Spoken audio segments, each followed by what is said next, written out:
Greetings, amigops, and top teners everywhere. Welcome back on short notice. You just got one from us yesterday to another top 10 with Kyle and Mike.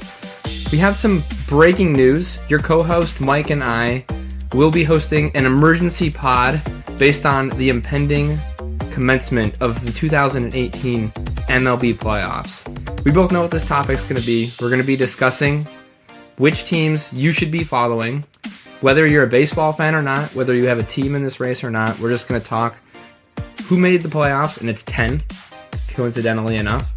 We're just going to talk about which ones we're most excited to watch, the best month of the year, October in playoff baseball. So let's get started.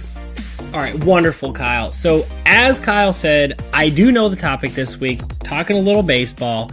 I think it probably makes sense for you to kind of direct traffic on this one, Kyle, since you are more plugged into the baseball world. I'll give you a little air cover, smart-ass remarks here and there. I think I'll provide a little bit of insight from the slightly more casual baseball fan standpoint. I don't mean to advertise myself as a casual baseball fan, but I think I'm a little closer to that than you are. Yeah, being a Tigers fan the last year or so and living in Chicago has really helped me or forced me into becoming a fan of all of the teams in some sense and just a fan of watching the game in general. Not to say that I don't enjoy watching the Tigers anymore. I do. But if I want to watch competitive baseball and playoff baseball, I have to find myself motivated to watch other teams. And so that's what this is all about. Yeah. This is going to be quick. It's going to be a half hour. We just want to give a little preview. And if you like baseball, it'll be fun to just talk about which teams we're excited about. And if you're not into baseball, listen anyways, and maybe you'll have some talking points and some things to look out for if you happen to catch a game. So absolutely. I think baseball is not quite the water cooler sport it once was, but there's a lot of people you'll find who will convert into kind of excited baseball fans around October. So it's fun. And I do think the thing about baseball that is different than most team sports is the rally kind of roll playoff atmosphere is so real. Football, the best team typically wins, but like hockey and baseball, there's just magic happens. And so the likability of a team at this time of year is huge. It's huge. It actually has an effect on the field, but as a fan, it makes all the difference in the world. No, absolutely. And baseball playoffs, I think maybe even more so than hockey, are just so arbitrary. It does not matter how many games you won in the regular season. It really just doesn't matter, especially with this relatively new wild card format, which I'm a huge fan of. Which is very appropriate to mention today, I think. Yeah, so we're recording this on Monday night, which means that the Cubs and Brewers played this afternoon. The Brewers won 3-1, which means that the Brewers won the NL Central, and the Cubs will now play in a wild card game tomorrow against the loser of the other game today, Dodgers-Rockies. Dodgers won their NL West champs, so now the losers of those two games, the Cubs and the Rockies, will play, I believe, tomorrow in Chicago to determine the wild card. That's the National League wild card game. This is like a real double whammy situation. Right. So there's a lot of whammies. Yeah, and then I believe the Brewers will be the one seed in the National League, meaning that whoever wins that game will then go play the Brewers in the division series. Yeah. So anyways, and all to highlight the crazy serendipity and just kind of general craziness of October baseball, especially with this new format. That's a perfect way to kick it off. And then less excitingly, but still very exciting in the American League, this has been wrapped up for weeks. The A's will head to Yankee Stadium to play on Wednesday, and then the division series will kick off. Yeah. So anyways, let's get rolling. Yep. Number 10, and all these teams are exciting, by the way, but some are just less so. Yeah, this is a fun, good year of baseball. Yeah. Very open. A lot of surprises in a year where we really thought it was kind of figured out before the year even started. An example of that is the National League East champion Atlanta Braves. Clocking in at 10. Here's why. Okay. The Atlanta Braves are a year early. They are the 2015 Cubs. They're the 2017 Yankees. They're the 2018 Braves. We were not expecting this. And yet, because the Nationals just collapsed into a pile of dust, And because the Phillies faded down the stretch, the Braves won the National League East by like 8 games. It wasn't very close. And just so you know, some of the things I'm taking into account on this list is length of time since a team has last won a World Series. Everyone likes to cheer for a team that hasn't won in a while. Underdog, like, status, both in terms of, like, franchise history and just this year in particular. Mm-hmm. And then another big one is, like, just the pure joy of watching that team play based on the excitement I get out of the players they have. So, and unfortunately for them, their most exciting player is a defensively sound, powerful but not overly powerful, good for a while, no personality first baseman. Even though he has no personality, Freddie Freeman is a delight to watch. He's got such a goofy, weird, like, compact left-handed swing. Yeah. It's very unique. I would say, though, that he's probably their third most exciting player to watch. I am going to be tuning in every time to watch Ronald Acuna hit. That kid has swagger, and he has ridiculous pop. And how old is he? He's like 21. He's going to be around for a long time. The other guy is Ozzy Albies. He's a real pleasure to watch. A lot of people probably haven't heard of him yet. He's kind of an up-and-coming hotshot second baseman. He'll be around for a long time. Honorable mentions for Braves players that are fun to watch. Don't forget about Nick Markakis, who made his first All-Star team this year, finally. Which, if you're not a baseball fan, just Google around. I just looked at his baseball reference page. His career started in 2006. Incredible. He has been around forever and has not been on my radar for like 7 years. It's hard to believe he's still playing and at an all-star level. Yeah, pretty cool. So stay tuned. The Braves will be a lot higher on this list next year when I think they're going to be geared up to make a really serious World Series run. And of course, now that I've said that, they'll probably win it. Probably. Number 9, the Colorado Rockies. Mm-hmm. The thing about the Rockies is they're not like quite in the Western time zone where it's hard to watch their games, but they're in Mountain, so they don't get on TV a lot. Yeah. They're an expansion team. They play in a great ballpark that really boosts the effects of hitting for power, so they should be a ton of fun to watch. Unfortunately, we might see them exit early as soon as, tomorrow. Yeah. They do have some really exciting players. Number one among them is Nolan Arenado. That dude does everything. It's kind of crazy. He is the best third baseman in the field, probably the best fielding third baseman in baseball. Is that fair to say? There's another third baseman on this list that I think is ready to usurp the role, but if he's not one, Arenado's two. Yeah, and he's also probably one of the best offensive third basemen in baseball. He is a genuine two-way threat. People talk about him in the same breath as they talk about a guy like Mike Schmidt. That's a little bit crazy, but he's the same type of player in that he does it all. David Wright was a similar guy a couple years ago where the defense is just stunning. Third base is a spot where you can showcase some crazy defensive skills. And Arenado is that, and he's also very powerful at the plate. So he's a lot of fun to watch, but they got a bunch of other guys. Freeland's a heck of a ball player. What's his name? Story just hit a 500-foot home run the other day. He's got crazy power. It's kind of fun to watch the revolving door as Tulowitzki leaves and Story enters, kind of like the exact same kind of player. Charlie Blackmon's got a great beard. Yeah, I always forget about Charlie Blackmon. So do I. I'm glad you mentioned Kyle Freeland. He has, I think, a record lowest ever ERA for a full season pitching at Coors Field as a starter, but it just goes to show how dramatic the ballpark effects there are. Yeah, Kyle cannot emphasize this enough. It's really important into why the Rockies are often seen as sort of a sideshow. Is they're a little bit like a indoor football team, like a turf football team. The ball really flies in the mountain air in Colorado, and so a lot of times their players are kind of dismissed. But it takes a real feat of pitching to pitch well for a full season at that ballpark, because it's like pitching on the moon. It's really tough.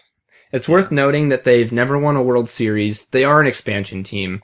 Yeah. They last appeared in the World Series in 2007 against your Red Sox. Got swept by my boys. They sure did. Number 8. Mm-hmm. I hope no one in Chicago is listening to me. I have the Cubs at number 8. Yeah. And here's why. Yep. I'm a little tired of it. They won it in 2016. Yep. All of a sudden, there's this sense of entitlement. I'm sure you understand this just as well as anybody. This life cycle is very predictable and very painful. They're still a really fun team to watch, especially a guy who's probably actually going to get MVP votes this year. Javi Baez has gone from a really, really frustrating player who's pretty good to a really, really frustrating player that's really good. He had 32 home runs this year. Did he really? Yeah, hard to believe, right? Wow. But he plays with a swagger that is unmatched by anyone in baseball and maybe any other sport. Is he a bat flipper? He's a bat flipper. He's a stare downer. He's a no-look tagger. He doesn't give a shit about you or anything that you do. There's very few things I love more than a baseball player who hasn't been told that they play baseball and plays like that. Like, I love that. He thinks he's a boxer. He also thinks he's like 6'4". Yeah, I like that a lot. I love watching him play. I would hate to watch him play against the Tigers. Mm-hmm. But since I have no skin in this game, I really like watching him. Maybe Anthony Rizzo is the most lovable player in baseball. Maybe. Yeah. He'll be out there. There's some great veterans on this team that you love to watch. Ben Zobrist. John Lester is a perfect example. I don't need to get into the economics of the decision the Red Sox made to let him go and how stupid that was. The point is, he's a beloved player. He came back from cancer magnificently. He threw a no-hitter, one of his earliest appearances with the Red Sox. He's a workhorse. He's the guy. He's one of those guys who wants the ball in his hands in a big situation, and he's picked up right where he left off with the Cubs. It's fun to watch. The dude just keeps getting older and just keeps pitching. He's a big game pitcher, too. You can kind of dismiss his regular season. Yeah, doesn't matter. He's really fun to watch. And the other guy who I'd really love to see win, I think would be his second, is Cole Hamels, who's had kind of a really late career resurgence here, and it's been fun to watch. He's had an odd path, but he's just been likable at every step of the way, and he's an excellent player. So I think the Cubs have a really good combination of young guys that are fun, older guys that are fun to root for. But yes, they're suffering from the problem where they're like that cool indie band that it was kind of charming when a couple people liked them, but now everybody does, and they won't stop telling you about how their older albums were better, and it's like, I don't care, man. Just watch the game. That's a really good analogy. Yeah. Thanks, dog. Similarly, at number 7, we have the New York Yankees. The Yankees, this is not homerism here. They need to be low on this list. This just is not the year that they're that interesting. I think everybody got really excited about the idea of Giancarlo Stanton batting with Aaron Judge. It's a crazy idea. The two of the largest men to have ever played baseball, 165, 167, something like that. And they're like 255 cut out of diamond and 280 hewn out of stone. They're crazy big. They hit crazy huge home runs. They had a little trouble staying healthy and consistent throughout the year, so they never totally got going. The team overall was just kind of inconsistent. They ended up winning a heck of a lot of games, largely because the AL East was so bad this year. But they never totally got it together. This feels like a team that's going to be great next year and scary in the playoffs. But this year they just don't really have a storyline. There's not that compelling through line, I don't think. I think some of the things I'm excited to watch, anytime either Stanton or Judge is in the box, yes, I'm glued to it because there's a chance that they could hit a ball a half mile. Some players that you kind of forget about that I cheer for and I want to see be successful again. Masahiro Tanaka is a gamer. And he's a freakishly likable dude. Yes. Also, I have really, really enjoyed the last couple of years CC Sabathia pitching well again. I was going to say the same thing. He is really cool for a lot of reasons, one of which is that he had some real struggles with alcohol abuse and has really turned his stuff around and took ownership of his issues, worked back from them. He's awesome. He's a really likable dude. I love watching him pitch. And the last one, this kid is so much fun to watch, and he looks and feels, it's a little aggressive to say it after his first year. He feels like Jeter. Have you watched Gleyber Torres play at all? Yeah. He's really fun to watch. He's got something. He's got something special in him, and I'm a little partial to him because I rode him to a solid fantasy baseball season, but I can't put the Yankees too high because on principle I despise them, but they're undoubtedly a talented team and it'll be fun to watch as they always do, they have like a lot of good veterans and young players at the same time. And there is some shine to the Yankees that you can't deny. Yeah, those uniforms look damn good. So for the not top three, I put together really quick 3 teams that I wish had made the playoffs this year. I like that. Number 3, the Washington Nationals. I really was planning to enjoy the is Harper going to do it in his walk year. Also, I love Max Scherzer. I really wish we could have seen them pull it together one more time before I feel like it falls apart a little bit. And see if they could break that first round playoff curse. Unfortunately, it was not to be. Yeah. Number 2, the Seattle Mariners. This is mostly just because of our mutual friend, Steph. Poor Steph. And poor Mariners fan base in general. I really thought they were going to do it in the middle of the year and defy the odds, but brutally, math came down and crushed them in the end. And the last one, the one that I feel very strongly about, and I'm getting more and more upset that this team continues to fail to make the playoffs, the Los Angeles Angels of Anaheim. What are you doing? I know. It's so painful. I think they have the two. Well, I don't know if you would consider Mike Trout the most exciting player in baseball, but he's the best. And they have, in my opinion, the most exciting player in baseball, even if he's just hitting in Shohei Ohtani. Plus, they have Justin Upton. They have Andrelton Simmons, who is a wizard in the hole. This team is just full of really electric players, and it pains me to continually have to watch them miss it every year. Yeah, it sucks to have to continue to like scrape and claw for ways to watch Mike Trout and just never get to watch this team in really big situations. I don't think they do anything, but I just want to see them. Just give me like a 1-game playoff of them at least. Give me them not getting swept by the Royals in 2015 in the ALDS when they won like 102 games. Whatever. Yeah, that was tough. Okay, back into it. Apologies in advance. I'm putting the Red Sox at number 6. Wow. Once again, I don't think this is homerism speaking, but that feels tough. This is an exciting Red Sox team. It's very exciting, and there's no denying that Chris Sale is stop what you're doing, watch baseball kind of player. And JD Martinez is maybe my favorite player playing right now as a former Tiger. Which is completely insane. It makes no sense, but it's awesome. They're a really fun team to watch, but for a team to have won 3 World Series in the last 14, 15 years, I'm sorry. I just can't get behind them in a way that I can with some of these other teams above them that haven't tasted it in a long time. So I think that's a reasonable take. My only kind of counter argument to this is that I think that there's a legitimate argument to be made that the 2004-2007 team, that's the same team, fine, lump them in together. The 2013 team was this weird, fluky bunch of randos who have nothing to do with the 04-07 dominance. I remember telling you were crazy for telling me that they might have a winning record that year. Yes, I did not believe they were going to win the World Series at all.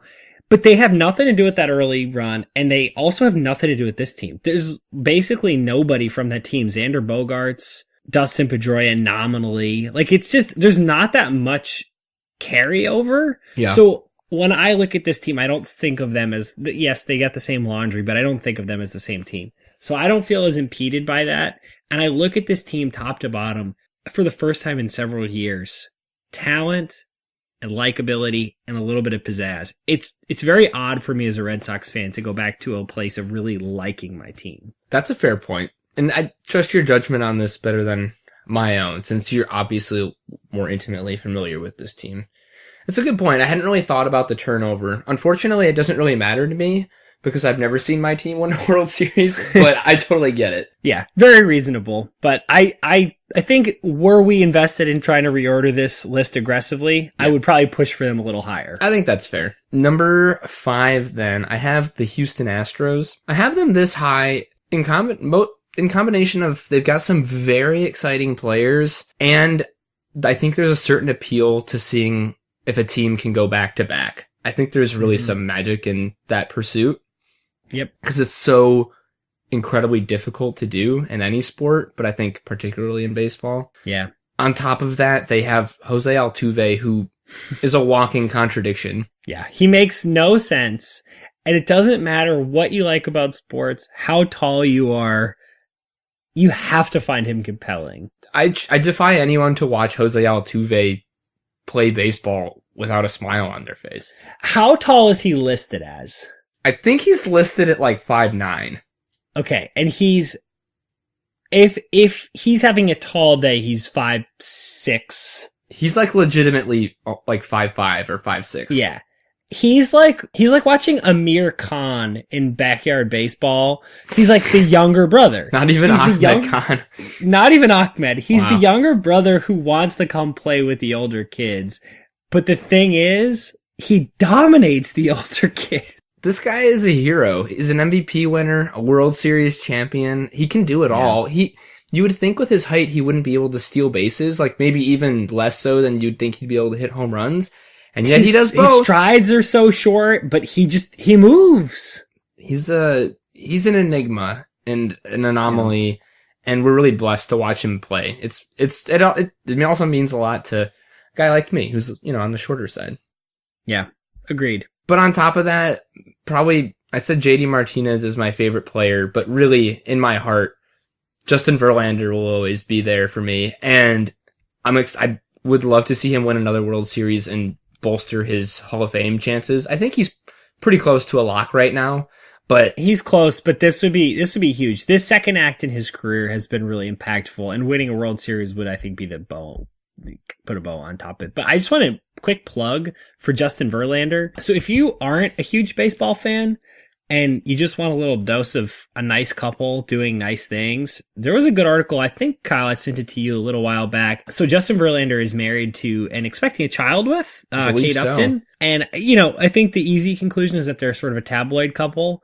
But there was an article about how Justin Verlander had gotten hurt and was having some tough times, and Kate Upton was really there for him. Really cool article, really interesting, good insight into each of them as people, and will definitely make you like him even more as he takes the mound. That, and I can tell you, he played in Detroit for about 10 years, and for all those 10 years, he was extremely involved in philanthropy, specifically foundations that have to do with veterans. He started his own foundation. He's always been extremely active in that regard. And I've just from hearing stories anecdotally around Detroit and people that have interacted with the Detroit Tigers, by all accounts, he's a really upstanding person and teammate and a class act. So really fun to root for him, even though it's no longer for my team. Totally. So number 4. This one hurts a little bit because I've grown up despising this team. Number 4 is the Cleveland Indians. Yes. It's mostly has to do with the drought. They're now the longest team to go without it after the Cubs. Mm-hmm. But on top of that, they've got some fun players to watch. They've got Francisco Lindor, who's maybe the most exciting shortstop in baseball right now. They've got some really outstanding arms in that rotation. Corey Kluber, Trevor Bauer, big power arms. They had 4 guys on their pitching staff with 200 strikeouts this year, right? It's crazy. You expect to see a lot of strikeouts when they're on the mound. And then this guy who I can't believe just continues to do it, Jose Ramirez, kind of came out of nowhere. Not out of nowhere. He was a pretty well-regarded prospect, but to come onto the scene and be able to play multiple positions like he does is pretty astounding. And then kind of the wild card in the mix, they have an MVP talent in Josh Donaldson kind of waiting to be unleashed. So it'll be exciting to see if he can get into form at the same time that Jose Ramirez and Francisco Lindor are. Yeah. Good luck. And they pulled him off the scrap heap, right? Did they get him on the non-waiver or the waiver deadline? They got him at the non-waiver deadline right as August waned. I don't know. It's a pretty low risk, high reward kind of move. The Blue Jays are just trying to get what they could for him. So yeah, we'll see. I'd have a sore spot for the Indians because of their place in the AL Central, but I really enjoyed watching them make that run in 2016 and was admittedly disappointed when they exited rather early last year. Agreed. And I think for me as a Sox fan, I'll always root for Terry Francona. He's an incredibly likable guy who was very unfairly chased out of Boston, was great with the media, great with the players. There's hilarious stories of him conducting interviews from the bathroom. He will poop while doing an interview. He's amazing. He's an incredible manager, and I always want to root for him, especially when he's got a good squad with him. And the Indians are a good squad. Absolutely. I love Tito. Yeah. Now we're into the top. I don't have any honorable mentions. The top 3. Number 3 is we're getting into the underdogs and the feel-good stories. Yeah. If you've seen Moneyball, you know that the A's have a reputation for putting things together from the scrap heap. That Moneyball team in that movie was not a super great example. They did it with a couple players, notably Scott Hatterberg, but they had insane talent on that team. This team, the 2018 A's, is literally put together from scraps and almost won 100 games. The 2 names that you haven't heard yet, but you will soon, Matt Chapman and Matt Olson. These guys are playing first base and third base, not in that order. Chapman's a third baseman. They're both really good power hitters. They hit for average. Matt Chapman, we alluded to earlier, he's probably the premier defensive third baseman in the entire game. His arm is strong, and he's quick with his glove, but his range is insane. It'll be fun to watch the A's play defense because this guy is really fun to watch. And also, the A's play in a stadium with a lot of foul ground. Mm-hmm. So he has a lot of room to make over the shoulder catches and that kind of thing. I hope that they win the wild card game because I'd really like to see what they do in a series. What's also remarkable is the names you recognize on this team are names of guys that were good in like 2010. Yeah. Mike Fiers, Trevor Cahill, and Edwin Jackson are anchoring this rotation, which is... Trevor Cahill? Yes. Oh my god. Remember when he was good with the A's the first time? Yeah. It's laughable to think about that, like, those are the guys that are keeping this A's team afloat. But they also have one of the most dominant bullpens in baseball, and they've been cobbling it together through some interesting tactics. This is a team that you'll probably see employing the opener, which is kind of a new trend in baseball that I'm excited to see how that goes in the playoffs. It's fun to cheer for an underdog, and this team really, really exceeded expectations this year and is immediately going to be pitted against a Goliath of the baseball world. So if you like cheering for underdogs, make sure you tune in to the Oakland A's. And like you said, if you're a fan of Moneyball, it's good to know that if Billy Beane had a blank sheet of paper and was told to Moneyball the shit out of a team, this is probably that team he would put together. So this is the real opportunity to see his brilliance put to the test. Yeah, and it should be a good time. We'll see. Yeah. Number 2, this team has a little bit of a Team of Destiny vibe to it because they won 7 consecutive games to tie for the NL Central lead and then won in very convincing fashion against the Cubs today. I'm really excited for the Brewers this year. And also, admittedly, I'm a little partial to them because we saw a Brewers game at my bachelor party this summer. Yeah, that has significantly influenced my feelings about the playoffs as well. Cause there's nothing like that. It's such a cool, it's not unique to baseball. For some reason it feels like it is, but it isn't. It's that cool feeling when you see a team for the first time and they're not your team, but you latch onto it. Maybe you buy a hat. Maybe you get a little piece of novelty, swag from the stadium, and you pay a little more attention to them. You watch maybe a game here or there, and you get into it. And that's how I feel about the Brewers this year. I totally agree. We had a perfect day tailgating and going to that game. Amazing. I did buy a hat. I got cheese curds. It was fun. And as much as I despise Ryan Braun, there are some fun players to watch on this team, one of whom is Christian Yelich. Read about him. He's a really interesting study of like a player that identified something in his game that he wanted to improve and just did it. Because prior to this year, he was a high average hitter, a lot of speed, great defensive player, but pretty minimal power. And this year, through a very clearly trackable focus on his launch angle, has all of a sudden become a great power hitter and is by all accounts a good team leader. They've got Lorenzo Cain. They've got Mike Moustakas. And there's some controversy surrounding this player that I don't really want to get into, but on the field, there's no more exciting bullpen arm in baseball than Josh Hader. The dude is shattering strikeout records, and kind of he's like Andrew Miller, but more electric when Andrew Miller was doing that in 2016, I think. Totally. If you like muscles, Eric Thames is ridiculously yoked out of his mind. He is yoked. that was really eye-opening when we were at the ballpark, and I think I tabbed you. I was like, who is that monster? Like, they're just fun. They've got personalities up and down the lineup. There's a lot of guys in this team to root for. And the great thing about them is if you go down a list of guys to get excited about, Ryan Braun is very low on that list. Absolutely. And it's also worth noting the Milwaukee Brewers have never won the World Series. So that's another thing. And have been around for a long time. They did, yeah, they played in the World Series in 1982, but I think lost in 7. Number 1, this is based off of the fact that they employ one of the greatest pitchers of all time and one that we have had an infatuation with for a very long time. And besides that, I think they have the most fascinating lineup in baseball. We're of course talking about the Los Angeles Dodgers and Clayton Kershaw. He just has to win a World Series before it's over. And this is a good year as any. I just want him to win.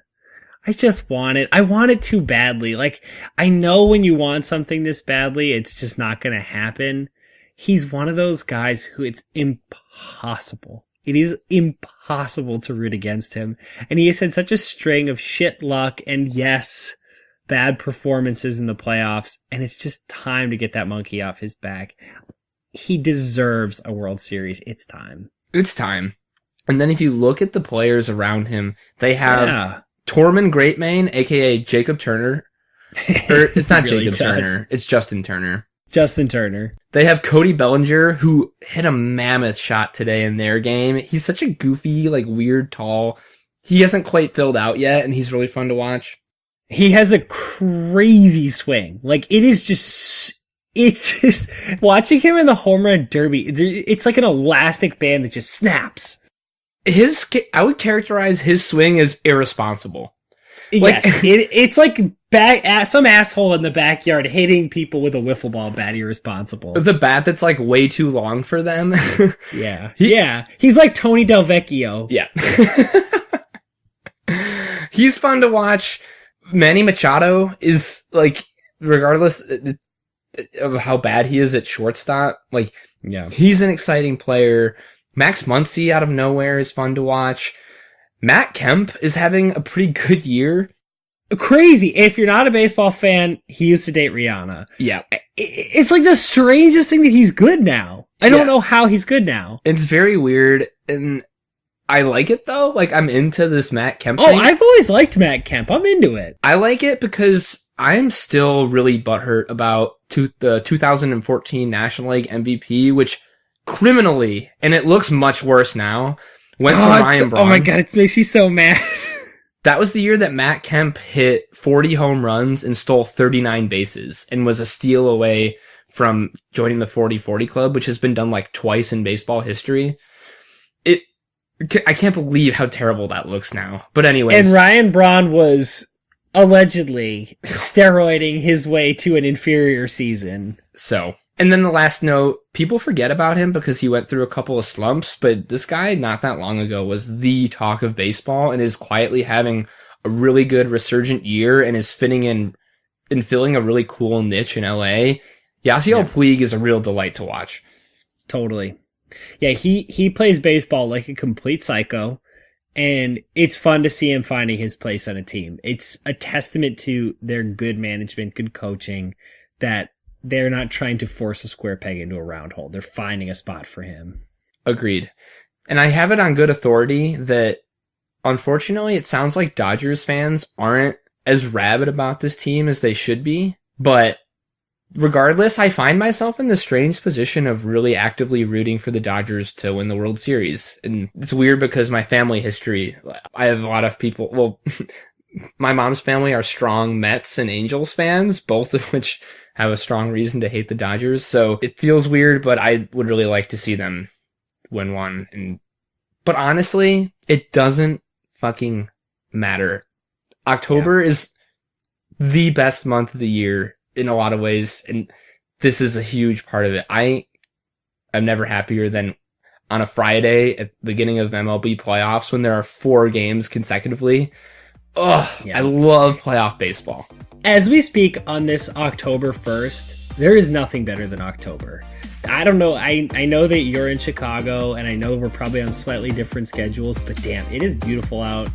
The leaves are changing. I was up in New Hampshire this weekend. The leaves are changing. It's crisp. I got a gourd up on my mantle. It's that time, and it's time for some baseball. It's that time of the year. Get excited. I know I am. And I can't wait. And I'm sure we'll be discussing it more. So that's that. We're going to wrap it up here. Have fun, everybody. It's baseball time. It's baseball time. Good night. Later.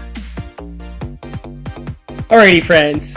That was our top 10 for this week, but now we'd love to hear your top 10. So please check us out on all of our available social media outlets, traditional outlets, whatever outlets we have. Check us out on Twitter at top10km. That's all spelled out, top10km.